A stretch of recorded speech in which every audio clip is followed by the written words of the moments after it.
বঙ্গভবন ছাড়লেন ভারপ্রাপ্ত রাষ্ট্রপতি ও জাতীয় সংসদের স্পিকার মেজর অবসরপ্রাপ্ত হাফিজউদ্দিন আহমেদ বীর বিক্রম।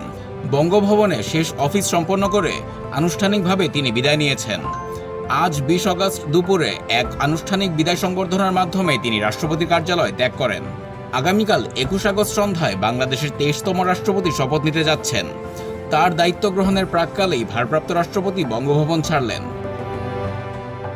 এর আগে গত ২৪ জুলাই মোহাম্মদ শাহাবুদ্দিন পদত্যাগ করার পর ভারপ্রাপ্ত রাষ্ট্রপতি দায়িত্ব নেন স্পিকার হাফিজউদ্দিন আহমদ।